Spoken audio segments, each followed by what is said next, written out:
કેમ છો? Good morning મારા વાલા મિત્રો. આજે તારીખ થઈ છે 8/7/2025 અને વાર થયો મિત્રો મંગળવાર. મંગળવારે બધું જ મંગળ થાય એવી જય શ્રી સીતારામ, જય શ્રી હનુમાન દાદા અને જય શ્રી શનિદેવ મહારાજને મારી પ્રાર્થના. આજે મંગળવારનો દિવસ, દાદાનો દિવસ, અને મંગળવારે મિત્રો બજાર કેવું રહેશે, ડોનાલ્ડ ટ્રમ્પના ટેરિફની કેવી અસર થશે, બધા ઉપર ચર્ચા કરવાની છે આજે. પ્લસ આજે સ્પેશિયલ ટોપિક લઈને આવેલા છીએ ETF. આના ઉપર હજુ આપણે વિસ્તૃતમાં માહિતી પણ એક વિડીયો દ્વારા આપીશું, પરંતુ અત્યારે તમને આછી પાતળી માહિતી આપી દઈશું, કારણ કે ઘણા સબસ્ક્રાઈબરો ક્યારના પૂછતા હતા કે તમે થોડું ETF ઉપર પણ વિડીયો બનાવો. તો ETF ઉપર આજે તમને હું સ્પેશિયલી થોડી સમજણ આપીશ, જાણકારી આપીશ, અને કેમ ETF સારું એ પણ સમજાવીશ મિત્રો. બીજું, ગઈકાલે બજાર કેવું રહ્યું એના ઉપર આપણે થોડી ચર્ચાઓ કરી લઈએ. પહેલાં બજાર ગઈકાલના ઉપરથી આપણને આજનો અંદાજ બેસશે, અને બજારની FII અને DIIની એક્ટિવિટી ઉપરથી આપણને થોડો અંદાજ આવશે. Q1 અપડેટ હવે આવવાના શરૂ થઈ ગયા છે. પહેલા ક્વાર્ટરના રિઝલ્ટના અણસાર પણ હવે ધીમે ધીમે ચાલુ થઈ જશે. એટલે Q1 અપડેટને અંદર મિત્રો કોને કોને સારા એવા Q1 અપડેટ આપેલા છે કે કેવા આપેલા છે એના ઉપર આજે શેરની મૂવમેન્ટ જોવા મળી શકે છે મિત્રો. તો આપણે જાણકારી લઈએ કે ગઈકાલનું બજાર કેવું જોવા મળ્યું. તો ગઈકાલે મિત્રો નિફ્ટી ફ્લેટિશ મોડ એટલે કે 0.30 અંકના વધારા સાથે 25,461 અંક બંધ જોવા મળી. સેન્સેક્સ 9.61ના વધારા સાથે 83,442 અંક બંધ જોવા મળ્યો. હવે આ તો વાત થઈ ગઈ, સેન્સેક્સ અને નિફ્ટી એકદમ ફ્લેટિશ મોડમાં હતા. હવે FII-DIIની એક્ટિવિટી જોઈએ તો FII એ 321 કરોડની કેશ માર્કેટની અંદર ગઈકાલે ખરીદારી કરી મિત્રો, અને DIIએ પણ ગઈકાલે 1853 કરોડ એટલે કે લગભગ FII કરતાં 5 ગણી ખરીદારી કરી મિત્રો. 1853ની ખરીદારી સામે FIIની પણ 321 કરોડની ખરીદારી, બંને જણાએ ખરીદારી કરી. હવે ફટાફટ વધનારા શેરો અને ઘટનારા શેરો ઉપર નજર નાખી લઈએ મિત્રો. જયપ્રકાશ પાવર પહેલા નંબરે દોડવામાં કાલે પહેલો નંબર હતો, જમજમાટ દોડતો હતો, પાછળ જાણે કૂતરું પડ્યું હોય એમ એને ભમાભમ ચાલતો હતો. 19.5% તેજી જોવા મળી. અંતે બજાર પત્યું ત્યાં સુધીમાં 19.5% વધેલો જોવા મળ્યો. રિલેક્સો ફૂટવેર મિત્રો 9.6%ની તેજી જોવા મળી. બૂટ ચપ્પલની કંપની છે રિલેક્સો ફૂટવેર, એ પણ 500 ઉપરનો ભાવ જતો રહ્યો. ધીમે ધીમે મેં 350ની આસપાસ તમને રિલેક્સો ફૂટવેર પણ કહી હતી એક વખતે. કદાચ તમને કોઈક વિડીયોની અંદર ધ્યાન હોય તો તમે ધ્યાનથી સાંભળ્યું હોય તો. ગોદરેજ કન્ઝ્યુમર પ્રોડક્ટ્સ 6.3%ની તેજી. FMCG કંપની છે, ખૂબ સારી કંપની છે અને ટોપ મોસ્ટ કંપની છે. ગોદરેજ ગ્રુપની પણ સારી કંપની કહી શકાય. એક ગોદરેજ કન્ઝ્યુમર, પછી એક ટાટા કન્ઝ્યુમર, આ બંને પણ કંપનીઓ ફ્યુચર માટે FMCGમાં પણ સારી કંપનીઓ છે. પછી રત્નમણી મેટલ્સ એ 5%ની તેજી જોવા મળી. એક્ઝોનોબલ એમાં 4.7%ની તેજી હતી. પછી મેટ્રોપોલિસ હેલ્થકેર એમાં પણ 4.5%ની તેજી જોવા મળી મિત્રો. હવે વાત કરીએ ઘટનારા શેરો. તો ઘટનારા શેરો કયા કયા હતા એના ઉપર પણ આપણે આછી પાતળી નજર નાખી લઈએ. દીપક ફર્ટિલાઇઝર 5.7%ની મંદી જોવા મળી. પછી એન્ડ્યુરન્સ ટેકનોલોજી જે ઓટો એન્સિલરી કંપની છે એમાં પણ 4.8%ની મંદી જોવા મળી. ચેન્નઈ પેટ્રોલિયમ 4.3%ની મંદી જોવા મળી. ઇન્ડસ ટાવર 3.9%ની મંદી જોવા મળી. અસાઈ ઇન્ડિયા ગ્લાસ 3.9%ની મંદી જોવા મળી. ઇન્ફોએઝ 3.7%ની મંદી જોવા મળી. આ ઇન્ફોએઝને બધાએ શું છે, બોનસ આપીને બધા કટકો થઈ ગયા છે. હવે 1400ની આસપાસ ભાવ ચાલે છે ઇન્ફોએઝનો. લગભગ 5નું બોનસ લગભગ આપેલું છે. 6-7 હજારનો ભાવ હતો, 7,000ની આસપાસ, એટલે એનો કટકો થઈને 1400 રૂપિયા થઈ ગયો છે. એટલે સમથિંગ એક શેર જેની પાસે હતો ઇન્ફોએઝ એને 5 શેર મળ્યા હશે, 1ના 5, બરાબર ને? આ રીતની ગણતરી. ચાલો હવે આપણે મેઇન મુદ્દા ઉપર આવી જઈએ. ETF. અમુક લોકો મને પ્રશ્ન પૂછતા હોય છે કે ભાઈ ETF વિશે થોડી માહિતી આપજો. ETF મિત્રો અત્યારે હાલ લેટેસ્ટ ટેકનોલોજીના જમાનાની અંદર વધારે પડતું ETFમાં રોકાણ વધી ગયું છે મિત્રો. કારણ કે ETF કેમ સારું છે, શું છે ETF, એના વિશે માહિતી આપું. પહેલાં લોકો મ્યુચ્યુઅલ ફંડની અંદર વધારે પડતું રોકાણ કરતા હતા.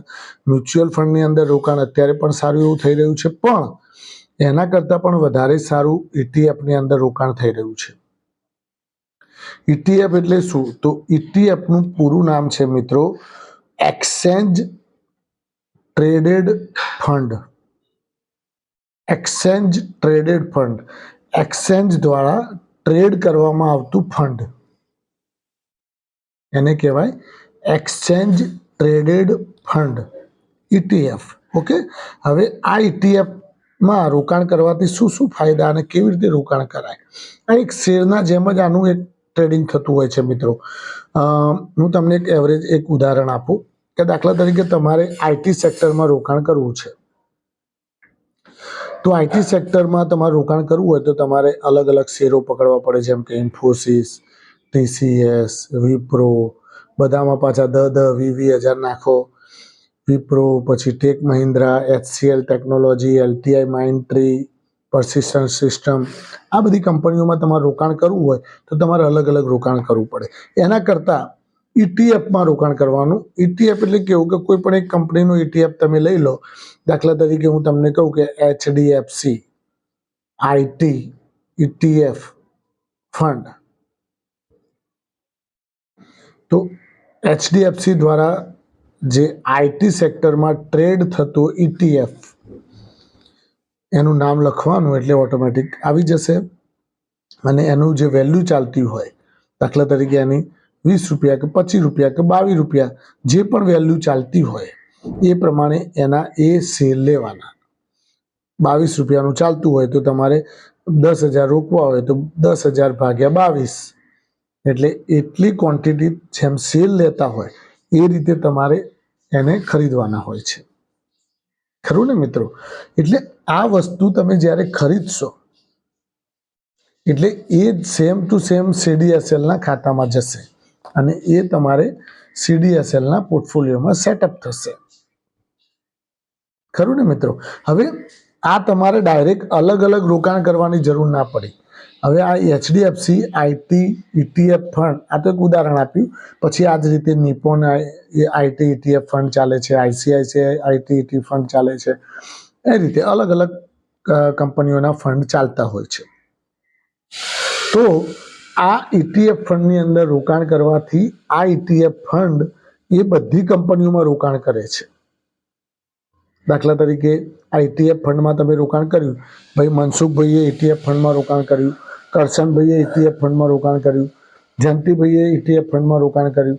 તો આ બધા રોકાણોને ભેગા કરીને જે આ ફંડ બનાવે છે ફંડ મેનેજર, એ શું કરે છે કે ઇન્ફોસિસમાં 5% નાખે, 10% TCSમાં નાખે, 10% વિપ્રોમાં નાખે, 10% HCL ટેકનોલોજીમાં નાખે, 10% બધામાં રોકાણ કરે આઈટીના શેરોમાં.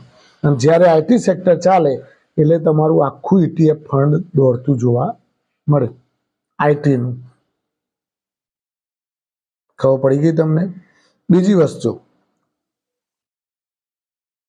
હવે એક બીજી વસ્તુ સમજાવું તમને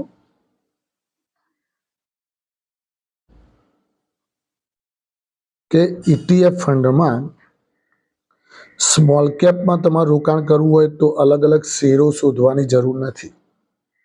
તો સ્મોલ કેપ ETF ફંડ આવે છે, એમાંથી તમને જે કંપની ગમે એમાં રોકાણ કરી શકાય. Small cap ETF fund. પછી મિડ કેપમાં રોકાણ કરવું હોય તો મિડ કેપ ETF ફંડ. પછી લાર્જ કેપમાં રોકાણ કરવું હોય તો large cap ETF fund, Nifty 50 ETF fund, બધા ETF ફંડ ચાલે છે. FMCG ETF ફંડ, પછી નિફ્ટી નેક્સ્ટ 50 ETF ફંડ. અલગ અલગ સેક્ટર વાઇઝ તમે FMCGમાં પણ ETF ચાલે છે, ડિફેન્સમાં પણ ETF ચાલે છે, રેલવે સેક્ટરમાં પણ ETF ચાલે છે. તો અલગ અલગ રેલવેના શેરો ના લેવા પડે અને તમે ડાયરેક્ટ ETF એક લઈ લો, 5,000 શેર લઈ લો, 50 રૂપિયા ચાલતો હોય તો તમારે સીધું જ બધામાં રોકાણ થયા કરે અને એને પકડીને બેસી રહો 5 વર્ષ 10 વર્ષ જે પકડીને બેસી રહવું હોય એમાંય સારું એવું રિટર્ન મળે. ખરું ને મિત્રો? સમજણ તમને પડી ગઈ હશે. મારે એકદમ સરળ ભાષામાં સમજાવવા જોઈએ છે. સમજણ પડી ગઈ હોય તો કોમેન્ટમાં લખજો કે હા સમજણ પડી ગઈ, તો મને ખબર પડશે. કારણ કે સારું મને ઘણી વખત એવું થાય કે સામેવાળાને સમજણ પડી કે કેમ, તો કોમેન્ટમાં અવશ્ય લખજો. ના પડી હોય તો ના લખજો, તો ફરીથી આનો સ્પેશિયલ એક વિડીયો બનાવીશું અને આમે બનાવીશું એટીએફનો એક વિડીયો. સારા એટીએફ પણ હું તમારી સમક્ષ લઈને આવીશ. એ પણ એક વિડીયો આપણે રવિવારના બનાવીશું શાંતિથી રજાના દિવસે ફ્રેશ મૂડમાં. ખરું ને? એટલે આપણે એ વખતે પણ આનું સમજણ આપવાની કોશિશ કરીશું. પછી આજે Q1 અપડેટ આવી ગયા છે. Q1 અપડેટમાં માઇક્રોટેક ડેવલપર એના ઉપર એટલે કે લોધા બ્રધર્સ ઉપર આજે એક્શનમાં રહી શકે છે. શોભા, કોટક મહિન્દ્રા બેંક, ટાઇટન, બધી ઘણી કંપનીઓના Q1 અપડેટ આવી ગયા છે. એટલે એના પ્રમાણમાં આજે શેરોમાં પણ હલચલ જોવા મળી શકે છે. મિત્રો થેન્ક યુ વેરી મચ. ખૂબ ખૂબ આભાર. આજનો દિવસ તમારા માટે શુભ રહે, લાભદાયી રહે, ફળદાયી રહે એવી માય પ્રોફિટ પોઈન્ટ ચેનલ વતી આપ સૌને શુભકામનાઓ. Thank you very much.